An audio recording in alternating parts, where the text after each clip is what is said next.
तो क्या है? जय जय हे भगवती सुर भारती।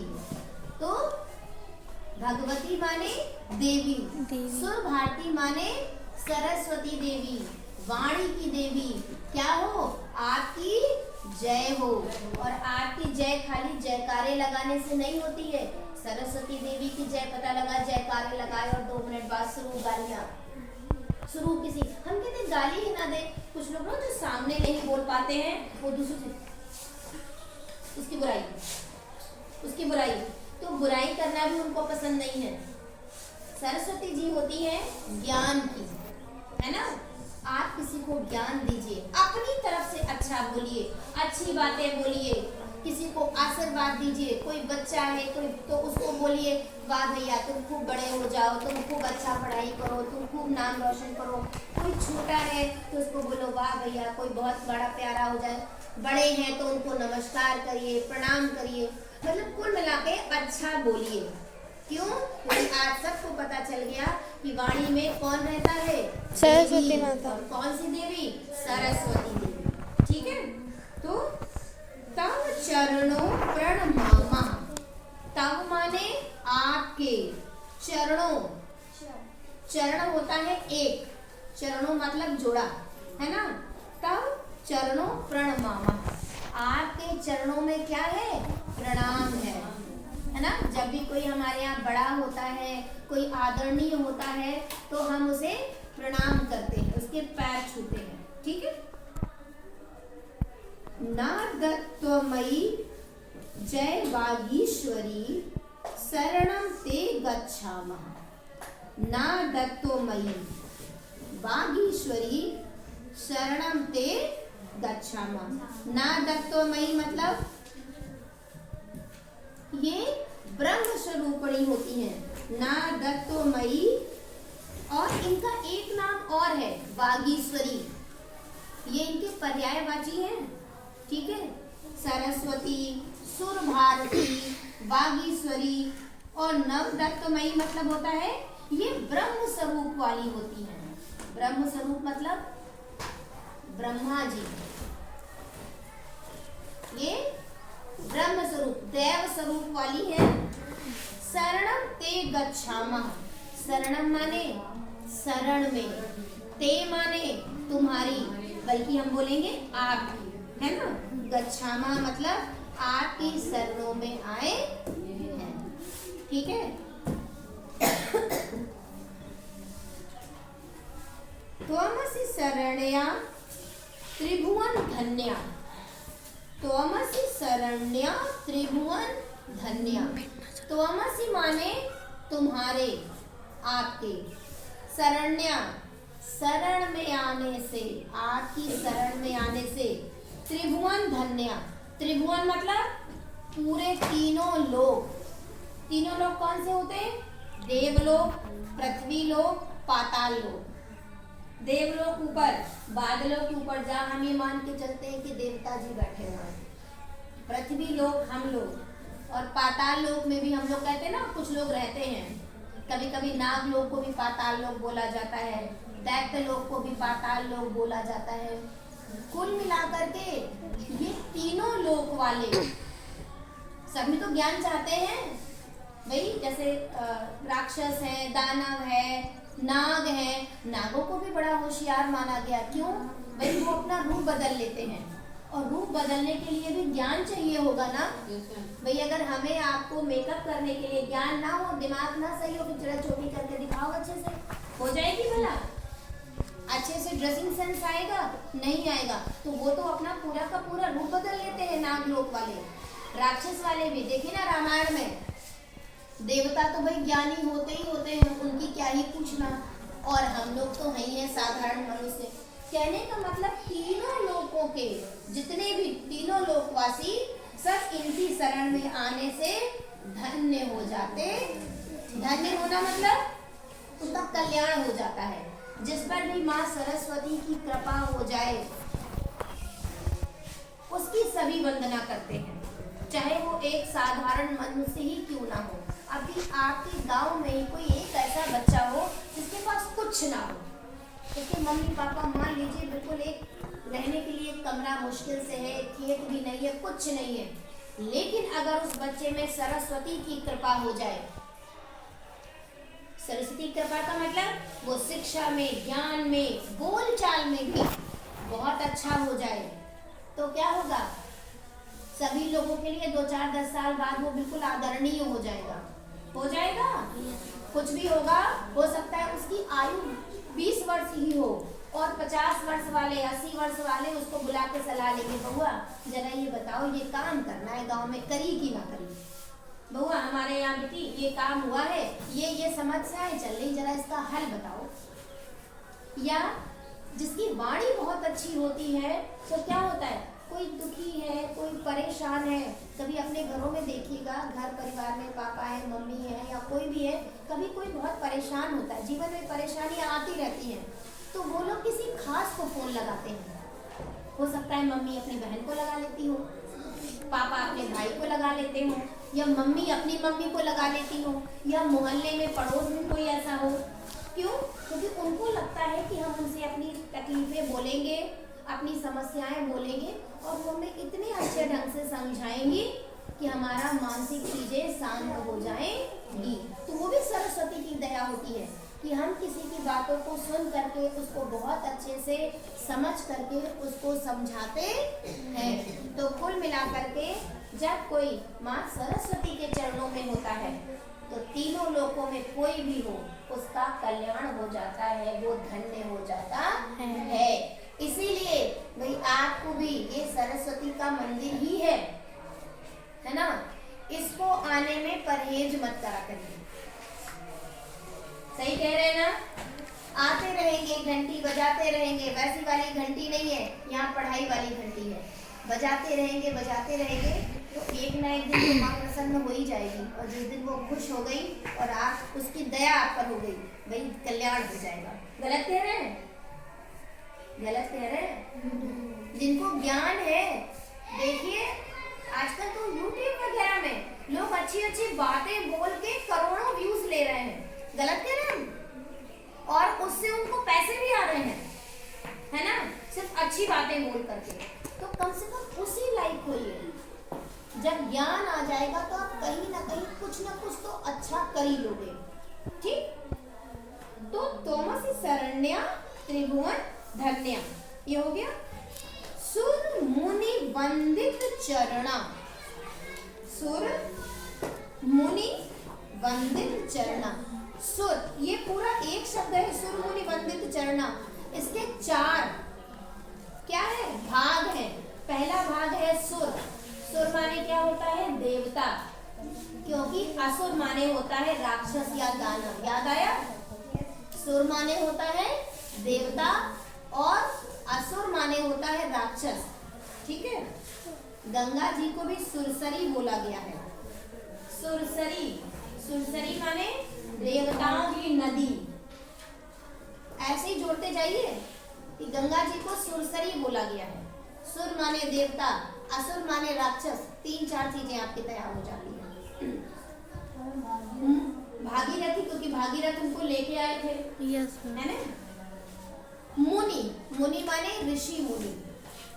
वंदित, वंदित माने वंदना करते हैं। चरणा माने चरणों। भाई जब कोई बहुत महान होता है, आपके घर में ही होते हैं, आपके मम्मी पापा होते हैं, आपके दादी बाबा होते हैं, तो क्या होता है, आप उनका माथा छूते हो, उनके सर पे बैठते हो। बहुत अच्छी बात होती है जब कोई बहुत बड़ा होता है तो हम लोग बड़े प्यार से उसके पैरों के पास बैठ जाते हैं, है ना, या तो उसके चरण छूते हैं। तो कह रहे सुर मुनि वंदित चरणा, देवता और ऋषि मुनि भी आपके चरणों की वंदना करते हैं। भाई मुनियों को भी तो ज्ञान चाहिए, देवताओं को भी तो ज्ञान चाहिए, उनकी वाणी भी तो अच्छी होनी चाहिए। एक कहानी याद है आपको, जब रावण, कुंभकर्ण और विभीषण ने बहुत तप किया था, इसी सरस्वती जी का ही कमाल बता रहे हैं। बहुत तपस्या की, ये लोग बहुत बड़े बड़े तपस्वी ज्ञानी थे, तपस्या करी भाई। तो जो रावण को तो अपना शिव जी को प्रसन्न करना था, ठीक है, विभीषण को क्या करना था, भक्ति लेनी थी, भगवान जी की क्या भक्ति, क्योंकि वो देखा ना वो हमेशा राम जी के भक्त रहे विभीषण। कुंभकर्ण ने क्या सोच के रखा था कि अगर देवी प्रसन्न हो जाएंगी तपस्या से, शिव जी ब्रह्मा जी को ये लोग प्रसन्न करते थे, सालों साल तपस्या करते थे बिना कुछ खाए पिए। तो उसने सोचा था कि मैं इंद्रासन मांगूंगा। इंद्रासन मतलब इंद्र का आसन, आसन नहीं कि बैठने वाली चौकी मांग ली, आसन बोलते हैं आए पंडित जी आसन बिछाओ ना, आसन मतलब सिंहासन की, और इंद्र के सिंहासन का मतलब कि मैं स्वर्ग का राजा हो जाऊंगा। तो भाई मन की बात तो देवता लोग जान ही लेते हैं। अब देवता बड़े घबरा गए कि एक तो ये तपस्या कर रहा है, भाई मान लीजिए आप अपनी कॉपी में बहुत अच्छा लिख दोगे तो क्या मेरी हिम्मत है कि मैं नंबर काट दूं? नहीं भाई, बच्चे ने अच्छा लिखा है, वो चाहे कितना भी शरारती क्यों ना हो, कितना भी शैतान क्यों ना हो, लेकिन उसने कॉपी में बहुत अच्छा लिखा है तो भैया क्लास में फर्स्ट रैंक उसी की आएगी। समझ गए? तो देवताओं ने जान लिया कि भाई इस बार तो कुंभकर्ण तपस्या कर लेगा, और तपस्या करके वो इंद्रासन मांगने वाला है। इंद्र जी तो और डर गए, ओ भाई अब क्या करें, मेरा तो ये तो हमको स्वर्ग से भगा देगा। फिर ये लोग किसी में हिम्मत नहीं थी, ये लोग गए सरस्वती माँ के पास, ठीक है, और उनसे कहने लगे माता जी ये इंद्रासन मांग लेगा, और जिस देवता को इन्होंने ब्रह्मा जी को या शिव जी को प्रसन्न किया है उनकी मजबूरी है कि उनको वो चीज देनी पड़ेगी। अब हमें आप ही बचाइए इस संकट से। बोली क्या करें? बोले माता जी आप भी बचा सकती हैं, आप ही सोचो। फिर वही माता जी को सीरियस होना पड़ा। क्यों? उन्होंने क्या किया, वो कुंभकर्ण की जबान पे आके बैठ गई, और जब वो ब्रह्मा जी आए बोले बताओ क्या चाहिए, मैं तुम्हारी तपस्या से प्रसन्न हूँ। तो बोले हे ब्रह्म देवता मुझे निंद्रासन चाहिए। क्या चाहिए? निंद्रासन। निंद्रासन, निंद्रासन मतलब कि मैं आज के बाद सोता ही रहूंगा। फिसल गई ना जबान? और वो सरस्वती जी की ही कृपा थी। अब जब उसके मुंह से निकल तो गया, उन्होंने बोला तथास्तु हम तुम्हें देते हैं। आप सब परेशान हो गए कि नहीं, अगर ये इतनी तपस्या करने के बाद कोई सोना मांगता है, मतलब बोले मैं आज के बाद ये सोता ही रहेगा जीवन भर। फिर बोले नहीं भाई भगवान कुछ तो करिए प्रभु, ये गलती से हो गया, गलती से हो गया। तो फिर उन्होंने क्या बोला कि ये 6 महीने सोएगा, उसके बाद 1 दिन के लिए जगेगा, मात्र 1 दिन के लिए, फिर 6 महीने सो जाएगा, फिर 1 दिन के लिए जगेगा। तो समझ में आया ना कितनी पावरफुल है माँ सरस्वती। इसलिए कभी भी जबान उनको हल्के में मत लेना, और कभी भी जबान से कोई भी गलत चीज नहीं बोलिएगा। तो कह रहे सुन सुर मुनि वंदित चरना, भाई बड़े बड़े देवता भी तो गए थे ना उनके चरणों में कि माता जी बचा लीजिए बचा लीजिए, और देखो बच भी गए। इंद्र जी खुश, वाह भाई मेरा इंद्रासन बच गया, और इसने निंद्रासन मांग लिया। नवरस मधुरा कविता मुखरा। नवरस 9 प्रकार के रस होते हैं। कौन वाले? आम संतरा गन्ने वाले? नहीं, भाव। जब आप अभी हिंदी में 8th में जाएंगे या 9th 10th में तो रस आते हैं। कैसे? जैसे हम कोई चीज पढ़ा रहे हो तो आपके मन में बहुत दुख आए, ऐसा लगे कि बिल्कुल, जब नहीं वो लोग देखो जब कथा वाचन करते हैं तो मान लीजिए वो भगवत पुराण वगैरह की, रामायण वगैरह की, तो अक्सर लोग रोने लगते हैं। चल रही है मैम, रामायण चल रही है। तो मान लीजिए वो उस समय का विलाप हो रहा है, जब अक्सर देखो वो, हाँ, जब वो सीता जी का वो होता है ब्याह, जनक जी रोते हैं ना कि भाई वो मेरी सीता को लेके जाएंगे सीता जी के विवाह के समय, तो अक्सर वो मम्मी पापा जिनकी बेटियां शादी वाली होती है वो लोग भी रोने लगते हैं, है ना।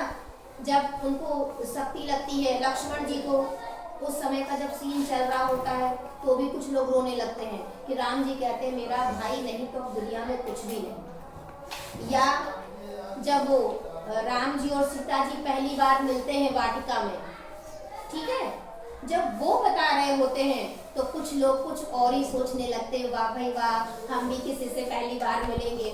कहने का मतलब क्या है, ये ऐसे भाव आना।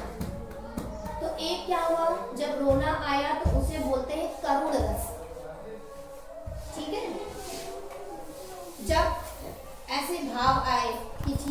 भी किसी से मिलेंगे, या हम भी तो ऐसे ही पहली बार देखे थे, मानो किसी की शादी वादी हो चुकी हो, तो ख्याल आता है ना कि ओ भाई ऐसे ही आप लोग नहीं जानोगे।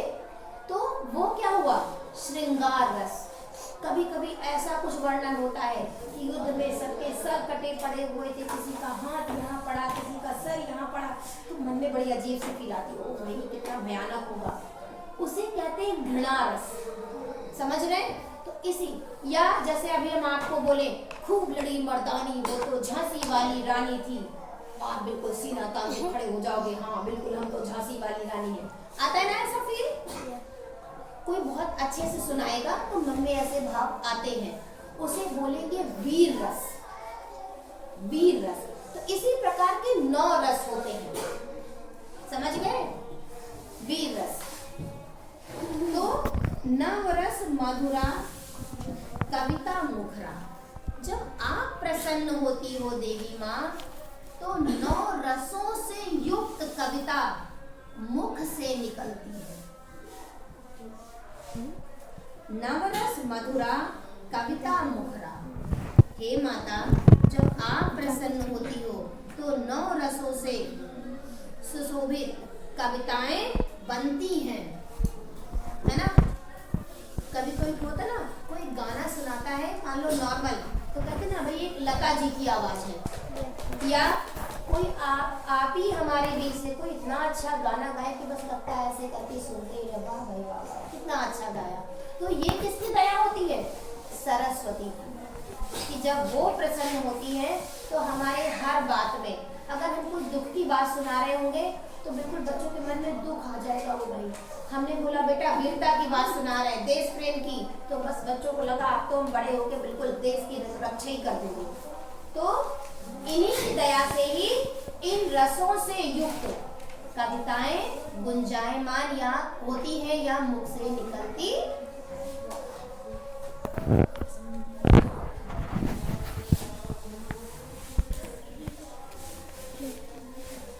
कह रहे स्मित रुचि, रुचि रुचि स्मित रुचि चिर भरणा, स्मित रुचि रुचिरा भरणा, स्मित रुचि रुचिरा भरणा। ठीक है? स्मितम माने क्या होता है? मुस्कान। स्मितम माने मुस्कान। रुचि माने क्या होता है? कांति। जैसे रुचि में आप बोलते हैं ना कि हमारा किसमें इंटरेस्ट है, तो जब कोई अपने मन की बात करते हो या होती है तो चेहरे में एक चमक आ जाती है ना? अभी हम कहते हैं चलो बच्चों आज हम आपको अभी क्राफ्ट बनवाएंगे, और लोग भी चेहरे देखो हो जाते हैं, तो इसे कहते हैं चेहरे की चमक, और जिसके लिए हिंदी में एक शब्द होता है कांति। ठीक है? रुचिरा भरणा। रुचिरा भरणा मतलब रुचि और आभरण होते आभूषण की सुंदर। जब आप प्रसन्न होती हो तो रुचिरा भरणा मतलब होता है सुंदर आभूषणों से युक्त। आभूषण मतलब जेवर, है ना? कोई भी महिला अगर बहुत सुंदर सुंदर जेवर पहन लेती है तो वो अच्छी लगने लगती है ना, अलग ही सुंदर होती है। वैसे ही जब हमारी गाड़ी में कुछ लोगों की आवाज ऐसी होती है कि भैया बोलते हैं तो लगता है चुप ही हो जाओ, अगर आप अच्छा नहीं बोल रहे हो। लड़ाई किसी को सुनने में अच्छी लगती है? नहीं लगती ना, भाई चुप हो जाए। लेकिन कोई बहुत अच्छी बातें कर रहा होता है तो कहो घंटों बैठ जाए सुनते रहे। कहीं कोई अच्छी बातों का सत्संग हो रहा होता है तो देखो लोग पूरा पूरा दिन बैठ के सुनते हैं। तो कह रहे हैं कि जब आपकी दया होती है तो स्मित रुचि रुचिरा भरना, मुस्कान ऐसी होती है, चेहरे पे कांति ऐसी होती है कि जैसे कोई सुंदर आभूषण जिसने पहन लिया। जो लोग अच्छी बातें करते हैं तो वो ऐसे ही लगते हैं कि उन्होंने बहुत सुंदर स्मित रुचि रुचिरा भरना। जब मुस्कान, जब आप बच्चों इधर पीछे, जब आप प्रसन्न होती हो, जब कोई व्यक्ति किसी की तारीफ, गुस्से में अगर मम्मी डांटने लगे तो आपको अच्छा लगेगा उनके पास 5 मिनट बैठना? ना भाई, हम बच्चे उधर कमरे में चले जाते हैं। और मम्मी बहुत अच्छे से बोल रही हो, बउआ, बेटा, बच्चा, तो पता लगा उनके पास से ही उठोगे। तो कह रहे हैं जब आप प्रसन्न होती हो तो चेहरे की मुस्कान और चेहरे की चमक, क्रांति ऐसी हो जाती है जैसे किसी ने बहुत सुंदर आभूषण पहन रखे हों। जब कोई आभूषण पहन लेता है तो हम लोग उसको देखते ही रहते हैं ना। Yes ma'am. वैसे ही जब सरस्वती माँ प्रसन्न होती है तो वो व्यक्ति जिस पर वो प्रसन्न है, हम उससे इतना ज्यादा सम्मोहित हो जाते हैं कि वो लगता है जैसे इतना सुंदर, जैसे उसने बहुत सुंदर सुंदर से जेवर पहन रखे।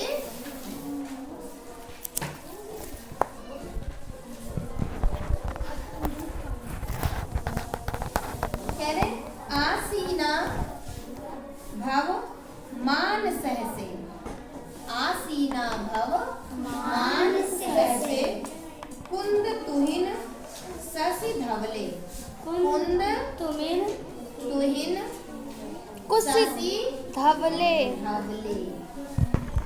आसीना भव, आसीन होइए, विराजमान होइए। मानस हसे, हमारे मानस माने मन में, हम सरस्वती माँ से बोल रहे हैं आसीन होइए, विराजमान होइए, बैठ जाइए। जैसे नहीं हनुमान जी बोल देते हैं, गाना भी है, तो श्री राम जानकी बैठे हैं मेरे सीने में। तो वैसे ही हम सरस्वती माँ से, बच्चों बात नहीं करो, हम सरस्वती माँ से बोल रहे हैं कि आप हमारे मानस, मानस माने हृदय में, मन में विराजमान हो जाइए। गुनगुन नहीं करो भैया। कैसे विराजमान होइए? कुंद तुहिन ससी धवले। कुंद माने होता है फूल, तुहिनम माने होता है बर्फ, ससी माने होता है चंद्रमा और धवल माने होता है उज्जवल। ऐसे हमारे मन में विराजमान हो जाइए। तो वो सब सुंदर चीजों का नाम ले लिया, जैसे फूल विराज होता है, जैसे एक बर्फ होती है, जैसे चंद्रमा आसमान में विराजमान है, ठीक है। ऐसे ही आप हमारे मन में विराजमान हो जाइए।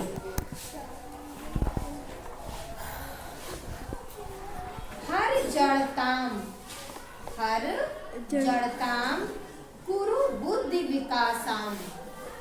हर माने होता है हरना, हरण कर लेना, ठीक है। जड़ताम, जड़ताम माने जड़ बुद्धि, मूर्खता। तो हमारी मूर्खता को हर लीजिए, मतलब नष्ट कर दीजिए। अगर हम मूर्ख हैं तो भाई उसको आप ले लीजिए। सीता जी का होता है ना, हरण कर ले गया था, मतलब वो वहां से उनको कहते नहीं, अशोक वाटिका से, सॉरी पंचवटी से उनको हरण कर ले गया, उठा ले गया। हरना मतलब होता है चित्रकूट वन से, हरना मतलब क्या होता है? उस चीज को गायब कर देना, चुरा लेना, हरण कर लेना। तो आप क्या हर लीजिए? हमारी बुद्धि नहीं, जड़ता, मूर्खता। अगर हम कोई मूर्खता भरी चीज हमारे मन में आए तो आप उसका हरण कर लीजिए। कुरु बुद्धि विकासम, कुरु माने क्या होगा? करिए। क्या चीज? बुद्धि विकासम, हमारी बुद्धि का विकास करिए। क्योंकि जब हमारी मूर्खता खत्म होगी तभी तो बुद्धि आएगी, क्योंकि बुद्धि और मूर्खता एक साथ नहीं रहते। या तो मूर्खता रहती है या तो बुद्धि रहती है, ठीक है। इस कमरे में भरा हुआ है तो कोई नए बच्चे और आ जाएंगे इसमें? नहीं, पहले मूर्खता को बाहर निकालिए, साफ सफाई करिए, तब बुद्धि माता आएंगी। तो वो मैंने क्या कहा कि किसी दूसरे को लाने के लिए पहली चीज को हटाना होता है। और मान लीजिए बुद्धि बैठी हुई है और मूर्खता को आना है, तो कहते ना विनाश काले विपरीत बुद्धि। यस। पहले आपकी बुद्धि का नाश होगा तभी तो मूर्ख बनेगा कोई व्यक्ति। तो आप मूर्ख नहीं हो, कहने का मतलब कुछ चीजें हैं जो साथ में नहीं रहेंगी। एक चीज हटेगी तभी दूसरी आएगी, रात जाएगी तभी दिन आएगा, और दिन जाएगा तभी रात आएगी। दोनों एक साथ हो सकती है। तो वह कह रही है हर लीजिए हमारी मूर्खता को और कुरु माने करिए हमारी बुद्धि का विकास। सित पड्डका जरूर सित पंकज जरु जीव में सित पंकज रुचि विमले सित पंकज रुचि विमले। सित माने क्या होता है? सफेद। पंकज माने कमल, पंकज कमल का पर्यायवाची है। रुचि विमले, और इतना अच्छा हमें कर दीजिए जैसे कोई सफेद गुलाब का फूल। ठीक है, सित पंकज रुचि विमले। ठीक, ललित कला मयि ज्ञान विभामयी। ललित कलाएं क्या होती है? जैसे एक होती है उसमें ललित कला एकेडमी करके संस्थाएं हैं सरकारी। मतलब क्या होता है, वहाँ पर बच्चों के पढ़ाई के अलावा भी सारी चीजों का विकास, गाना बजाना, नाचना, पेंटिंग, ड्राइंग, इन सब का विकास किया जाता है। इसका बहुत बड़ा संस्थान है ललित कला एकेडमी। तो ललित कलाएं मतलब बाकी जो हमारी अच्छी रुचियां हैं। ललित कला में ज्ञान विभाग। तो भाई जब बुद्धि आएगी तभी तो बाकी चीजें आएंगी। कोई मूर्ख पेंटिंग बना लेगा क्या? हाँ, तो कह रहे ललित कला में। आप सभी ललित कलाओं की भी देने वाली आप ही हो। ज्ञान विभामयी, और ज्ञान भी देने वाली आप ही हो। वीणा पुस्तक धारिणी, आप क्या धारण करती हो? वीणा और पुस्तक। वीणा ना, वीणा सितार है। कहते हैं ना, जब आपकी अच्छी, देखो पुस्तक का मतलब क्या हुआ? ये ज्ञान। वीणा का मतलब क्या हुआ? संगीत। कभी कभी फिल्मों में सुना होगा कि भैया वो तो बोलती भी है तो ऐसा लगता है जैसे गा रही है। जब कोई बहुत अच्छा बोलता है ना, तो क्या संगीत जैसा पता चलता है। तो जब जिसके मुख में, जिसके ऊपर माँ सरस्वती की कृपा होती है, तो उसकी आवाज भी गाने जैसी हो जाती है। तो इसीलिए वो क्या धारण करती हैं? वीणा और पुस्तक। ज्ञानी तो रावण भी था, कितना चिल्लाता था, हा हा हा हा हा, है ना? लेकिन फिर भी उसके ऊपर भी कुछ ना कुछ तो दया थी। देखिए उसने शिव कवच स्तोत्र का लिख डाला था। शिव तांडव स्तोत्र उसी ने तो लिखा है, रावण ने ही। बहुत बड़ा प्रकांड ज्ञाता था। तो माँ सरस्वती क्या क्या धारण करती है? वीणा और पुस्तक। पुस्तक माने ज्ञान, और वीणा मतलब अच्छी भाषा, अच्छी आवाज बोल सकते हैं। जब कोई नई सिंगर आती है तो बोलते ना, अरे भैया साक्षात ऐसा लगा जैसे सरस्वती गा रही है। लगा ना? मति रास्ता नो तव पद कमले आई कुंठा विष हरणी। क्या कह रहे हैं? मति रास्ता नो तव पद कमले आई कुंठा विष हरणी। जब इनके पद कमलों की कृपा होती, पद कमल मतलब कमल रूपी चरण, है ना? भाई भगवान के चरणों को भी कमल से तुलना करी जाती है। जब इनकी कृपा होती है तो कुंठा विष हारिणी। कुंठा माने क्या होता है? मन में कुंठने, क्रोध, घृणा। कहते ना हमारा मन बहुत कुंठित है। विष हारिणी, हमारे मन के जितने भी विकारों को क्या करती है? ये हर लेती है। ठीक है, तो इसीलिए हे सरस्वती माँ, आपकी जय हो। हम आपके चरणों में रहे और हमें आप अपने चरणों में रखिए और हम पर कृपा करिए। ठीक है।